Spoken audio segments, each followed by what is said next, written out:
Assalamualaikum warahmatullahi wabarakatuh. Perkenalkan, nama saya Amanda Bila Putri, NIM 2001010138, Prodi Manajemen, kelas reguler A2 A5. Di sini saya akan menjelaskan tentang manajemen, dasar-dasar manajemen, dan bidang pendekatan manajemen, serta sistem dan tipe manajemen. Manajemen adalah ilmu dan seni yang mengatur proses pemanfaatan sumber daya manusia dan sumber-sumber lainnya secara efektif dan efisien untuk mencapai tujuan tertentu. Manajemen adalah untuk mengatur. Satu, yang diatur adalah semua unsur 6M. 6M adalah 1. Man, money, metode, mekanis, material, dan market, serta plus I. I adalah informasi. 2. Tujuan diatur adalah agar berdaya guna dalam mewujudkan tujuan. 3. Harus diatur supaya 6M bermanfaat, optimal, terkoordinasi, dan terintegrasi dengan baik dalam mewujudkan tujuan.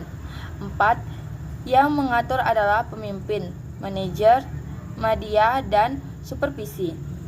5. Mengaturnya adalah dengan melakukan urut-urut fungsi manajemen atau POC. Dasar-dasar manajemen. 1. Adanya kerjasama di antara sekelompok orang dalam ikatan formal. Adanya tujuan bersama serta kepentingan yang sama yang akan dicapai. 3. Adanya pembagian kerja, tugas, dan tanggung jawab yang teratur. 4. Adanya hubungan formal dan ikatan tata tertib yang baik. 5. Adanya sekelompok orang dan pekerjaan yang akan dikerjakan. 6. Adanya human organization. Bidang dan pendekatan manajemen. Bidangnya MSDM, manajemen pembelanjaan, manajemen produksi, manajemen biaya, manajemen pemasaran, manajemen perkantoran, manajemen resiko, manajemen berdasarkan sasaran, manajemen mutu.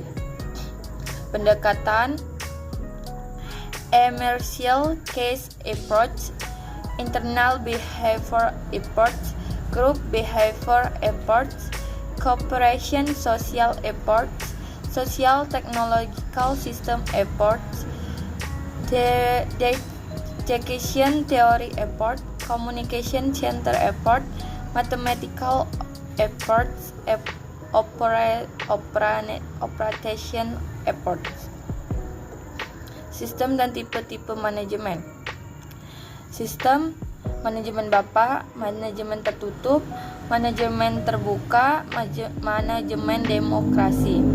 Tipenya patrimonial management, political management, profesional, serta manajemen. Fungsi-fungsi manajemen. GRT planning, organizing, executing, controlling. Kalau Henry Fayol, planning, organizing, commanding, coordinating, controlling. Kalau John F. Mee, planning, organizing, motivating, serta controlling.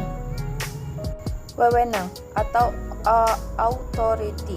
Wewenang, kekuasaan resmi yang dimiliki seseorang untuk bertindak dan memerintah orang lain.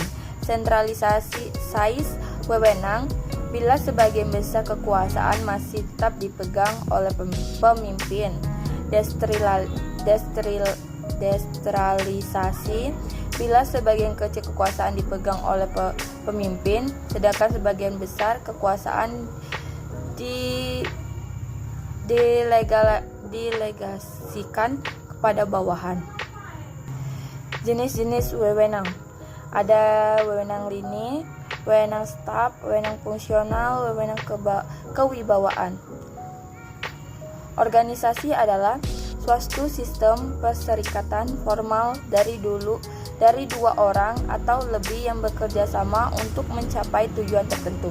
Dan saya akan melanjutkan membahas tentang manajemen sumber daya manusia atau MSDM.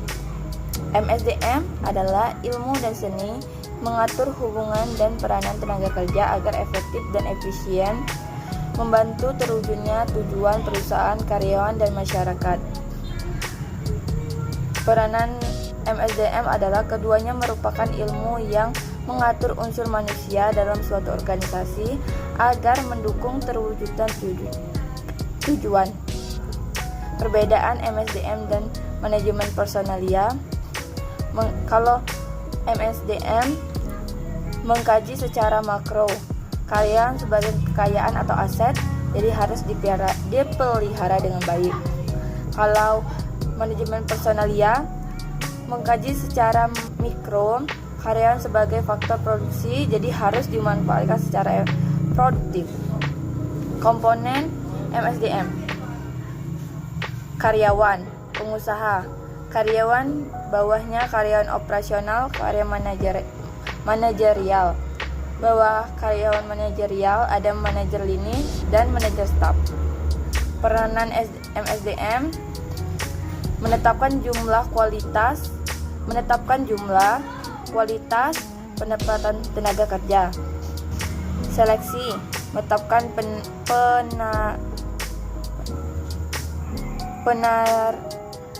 penariakan, menetapkan karyawan. Pengembangan: menetapkan program kesejahteraan profesi pemberhentian. Meramaikan penawaran permintaan.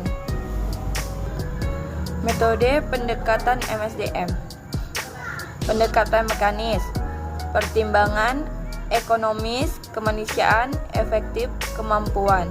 Pendekatan paternalistis, memperhatikan, diperlakukan dengan baik, fasilitas diberikan, bawaan dianggap sebagai anak-anaknya. Pendekatan sistem sosial, hubungan yang harmonis, interaksi, keterkaitan, saling membutuhkan.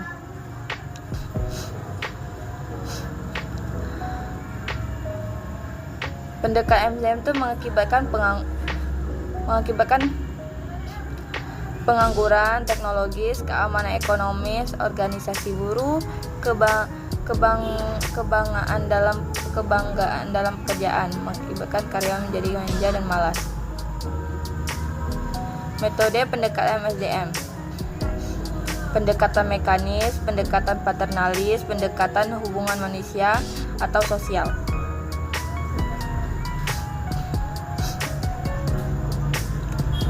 Fungsi manajemen sumber daya manusia: perencanaan, perorganisasian, pengarahan, pengendalian, pengadaan, pengembangan, kompensasi, pengintegrasian, pemeliharaan, kedisiplinan, pemberhentian.